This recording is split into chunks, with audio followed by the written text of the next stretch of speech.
निहाल, मैं देख रही थी जैसे जैसे खबरें आ रही थी डीएमके की जीत की, तो जश्न का माहौल था। फिर चुनाव आयोग का डायरेक्टिव आया कि जश्न मनाएंगे इस तरह से तो एफआईआर होंगे। अभी कुछ देर पहले ये आया है कि नेताओं से कहा गया है कि अपनी पार्टी के लोगों को वो रोकें इस तरह से कोरोना के माहौल में इस तरह से जश्न मनाने से। तो अब फिलहाल क्या स्थिति है?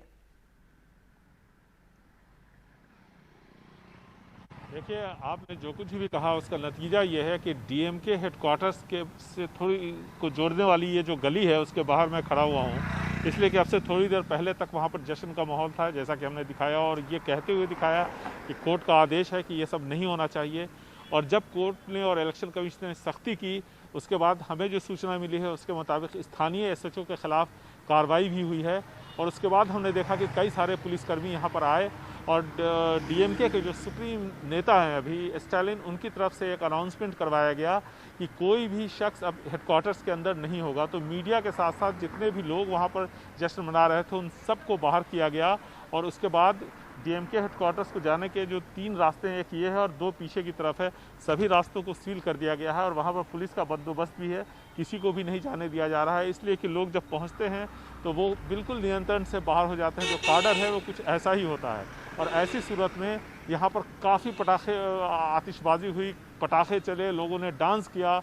और कोरोना प्रोटोकॉल की तो बात कीजिए मत। यहाँ चेन्नई में 20,000 मामले कल आए थे और जब मैं श्री पेरम्बदूर से जब यहाँ पहुँच रहा था, नज़दीक पहुँचा, तो मैं आपको बता रहा हूँ वहाँ से यहाँ तक कई लोग हमें ऐसे मिले जो मास्क पहने हुए नहीं थे और हमें देख करके ऐसा लग रहा था कि हमने अगर डबल मास्क पहना है तो कोई जैसे हम अजूबे हो गए हों।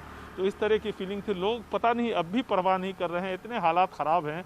20,000 मामले आए, 5,000 मामले चेन्नई में आए, उसके बाद लोग बिल्कुल भी कोरोना की परवाह नहीं कर रहे हैं। मैं आपको इतना ज़रूर कहना चाहूँगा, जब लोग सड़कों पे डांस करें, जश्न मनाएं, तो आप समझ सकते हैं कि उनको बिल्कुल भी इसकी परवाह नहीं है।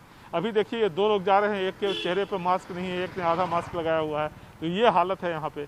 तो लोगों को समझ में नहीं आ रहा, लगता है कि सरकार को बड़े पैमाने पर कुछ इस तरह का स्पेशल ड्राइव चलाना पड़ेगा यहाँ।